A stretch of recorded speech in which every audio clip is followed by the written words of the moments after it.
Chapter 9, Prophecy and Culture, the Importance of the Prophetic Voice. Why is this focus on the prophetic voice relevant? Change can only occur when a system is open to correction. When an institutional structure becomes too rigid and hierarchical, it rejects correction like an immune system fighting off disease. Ian McGilchrist's work on the bicameral brain emphasizes this effect within the individual. As the left brain wrestles total control, it simply blinds the individual to anything that does not conform to the expectations of reality. There is a symbiotic relationship between individuals and institutions who are captured by the left brain. The individuals will shape the institution to restrict efforts to reform, and the institution will develop a culture that penalizes nonconformity. Sadly, many institutions are so infected with this totalizing ideology that they are virtually impossible to reform. Academia is one example. Certain postmodern ideologies began to spread within the humanities and other fields of study, such as education. Many of the graduates from these areas went into education, planting seeds of these ideas in the minds of students at younger and younger ages. Others went into the administrative wing of the education system, becoming highly involved in teachers' unions and college administration. As the administrative bodies and human resources departments gained control of the hiring, they could select or reject candidates along ideological lines, regardless of merit. In recent years, even tenured professors, who are supposed to have the freedom to explore any academic pursuit they deem necessary, have been terminated from prestigious universities, not for legitimate abuse or scandal, but for crossing the ideological boundaries set by the administrative class. Other such institutions are political parties. While there may be some opportunities to effect change in some areas, the cost of participating in either side of the political spectrum is an unquestioning approval of certain ideologies. The insistency on loyalty and conformity on both sides serves only to increase the gap between the two. Churches also succumb to these forces, both at a local level and within larger denominational structures. Does this mean that all such institutions are inevitably doomed to corruption? Not necessarily. Change from within is difficult, but it can occur if someone impeachable from within the system is willing to make the changes, and they have the favor of God. This is what occurred with Martin Luther. Because he had achieved the necessary rank and privilege to interpret and teach the scriptures within the organized structure of the Catholic Church, his arguments could not be dismissed out of hand. He had the prerequisite credentials to be allowed to speak. Of course, this did not result in a course correction for the Catholic Church. He was expelled and targeted for death. His message, however, reached enough people to create significant enough outside pressure to result in an eventual correction of official Catholic doctrine. Oftentimes, it requires this pressure from the outside to create change, which is why totalizing systems are the most dangerous. Communist regimes always start as socialist revolutions, but once the party has secured power, it never leaves willingly. When a prophet arrives in such a system, their message is usually only amplified by their unjust killing. If news of such events reach an escape velocity, it can result in reform, such as in the case of Telemachus. However, in the age of propaganda, enormous effort goes towards the suppression of such messages. It was only by the whim of an officer in a Chinese labor farm that the grandniece of the Chinese saint, Watchman Nee, was able to glimpse a message scrawled by the great preacher moments before his execution. Her quick efforts to commit the words to memory allow us to hear his final message. Christ is the Son of God who died for the redemption of sinners and resurrected after 3 days. This is the greatest truth in the universe. I die because of my belief in Christ. Watchman Nee.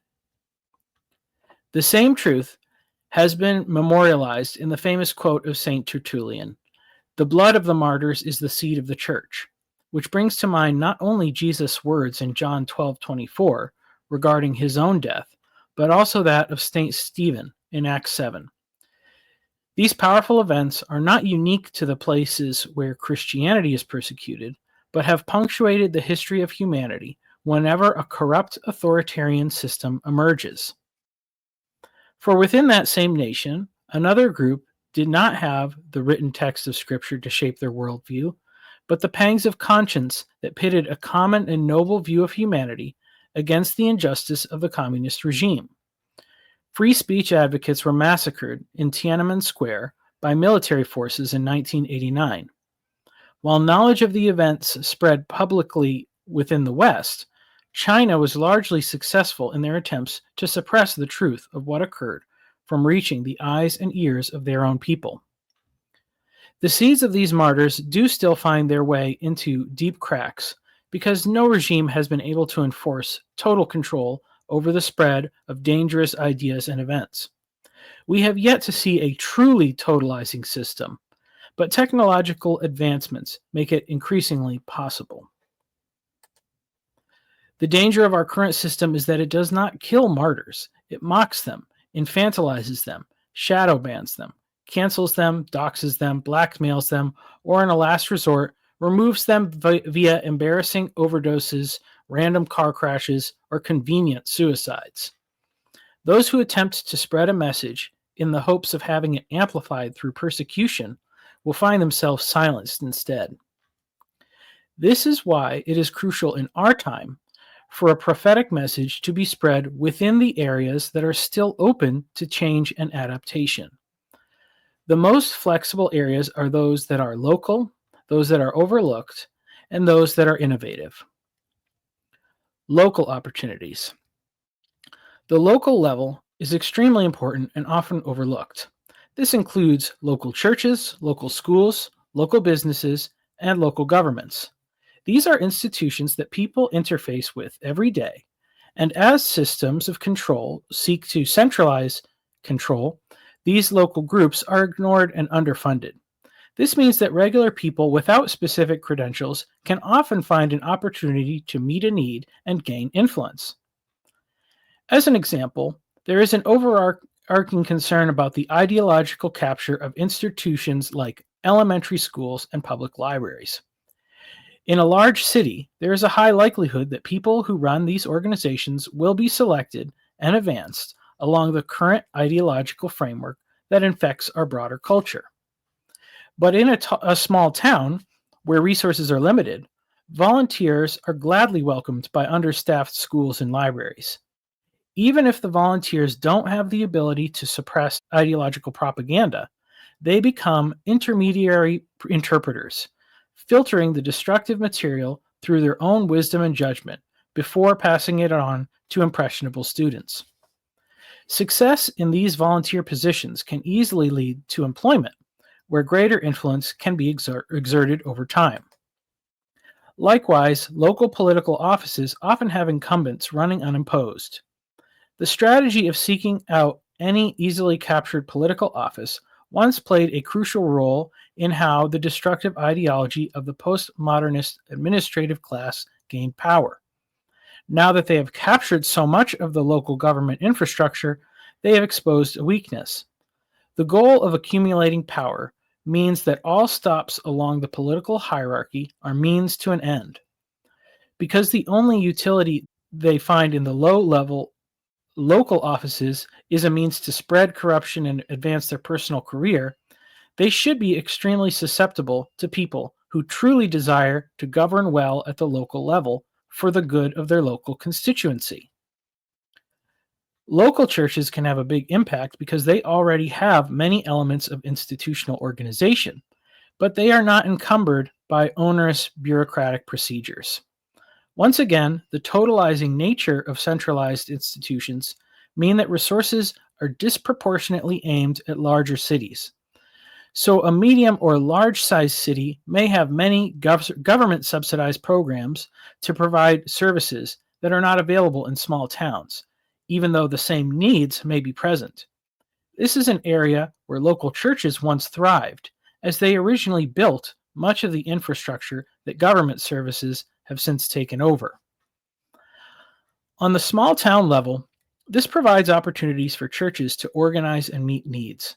This could promote cooperation between congregations, or different churches could focus on different needs. There doesn't necessarily have to be a precedent for a certain type of service either. Churches can be creative in solving problems in novel ways.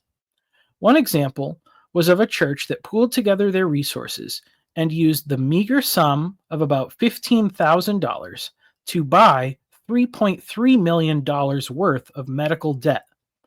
This is what debt collectors do, helping to recoup as much of the original sum as possible by hounding people into paying. Instead, the church burned the documents after informing the debtors that their debts had been canceled. Of course, the greatest resource available to most churches is not money, even if it is used at 220 times return that was received by canceling debts. What churches have are people who can go almost anywhere that they are needed. This is where a program like Tectonic School can be a huge blessing to a local community. Even if a church doesn't have the resources to offer full-time apprenticeships to young men, they can find ways to give them meaningful opportunities. Overlooked opportunities. One reason that I have focused on the area of construction and other skilled trades is that it is an industry where people are far more focused on the product than the production. Unlike the medical industry or technology, where students feel threatened by an influx of immigrant doctors and engineers, people want the house that is built and have little opinions about the careers of those doing the building. Areas with strong unions in the trades are largely not experiencing fast economic growth. The local union was an attempt to tie careers to the land and provide stability for those within the trades. When it was still important for companies to have a physical presence in places like Chicago and New York, working with the unions was a necessary cost of doing business. But in the internet age, corporate headquarters can be built anywhere. When faced with higher costs and longer timelines to build due to local labor unions, most companies will instead opt to build in a different state. Commercial building increases the need for residential building as well, which means that the most competitive markets for professional career opportunities will also experience more competition in home building. This means that the barrier for entry is lowered, creating opportunities for young men who may not have seen a clear path to success right out of high school. Construction is almost certainly not the only overlooked opportunity. There are other benefits to the physical nature of the work outlined in this document, but for pure opportunity, there are always underserved sectors that go under the radar until a creative thinker turns them into a profitable industry. This principle is highlighted and contrasted in two short parables of Jesus. The kingdom of heaven is like treasure hidden in a field, which a man found and covered up. Then, in his joy, he goes and sells all that he has and buys that field. Again, the kingdom of heaven is like a merchant in search of fine pearls, who, on finding one pearl of great value, went and sold all that he had and bought it. An overlooked opportunity is exactly what is represented in the parable of the treasure hidden in the field. It was only because of the keen vision of the man that the treasure was discovered. The owner of this land is apparently unaware of the man trespassing on his land, the prior existence of the treasure, and whatever visible evidence was produced in the effort to cover it back up. In reality, it is extremely likely that all this could go undiscovered, as so much investment property is bought and sold via wires and cables, without an owner ever setting foot on his own land. But the man keeps his cool, collects the funds without raising suspicion, and buys the field. He does this in his joy, which does not mean exuberance or enthusiasm. This is the same way in which Jesus endured the suffering of the cross, for the joy set before him. When the deed is done, the man appears poor, but is actually rich. If he had the wisdom to complete this this transaction without raising suspicion, he would not squander the wealth in the future. The contrast is the man with the pearl. What he does is obvious and absurd. Whether selling all that he had included his clothing might be debatable, but even if he still appeared rich, this man has nothing practical to his name. For the sake of his pearl, he will have to dig ditches, or he will starve. This actually reflects the life of the martyr. There is nothing more precious to give up than one's own life, but it's a bargain to gain eternity. But because the current circumstances in society keep martyrdom from producing an effective outcome, we will focus instead on the first scenario. A real-life example of this principle of the hidden treasure can be found in the story of Billy Beane, told in the book and movie Moneyball, The Art of Winning an Unfair Game. Though baseball is hardly the sort of life and death scenario in which Jesus confronted Pharisees and martyrs stood up to injustice, the parallels are uncanny. Baseball, as an institution, had become encumbered by a magisterium of traditional wisdom. Scouts, coaches, and general managers were far too willing to overpay for the kind of classic baseball hero that had inspired many of them to first pick up a bat or glove. They knew what a great baseball player looked like. He would be strong in the fundamentals of the game. He would have a high batting average and would be very difficult to strike out. He could steal a base and drive in runs when it was clutch. Now, it's not that they were wrong about the greatness of such players, but only George Steinbrenner could afford to field a whole team of such heroes.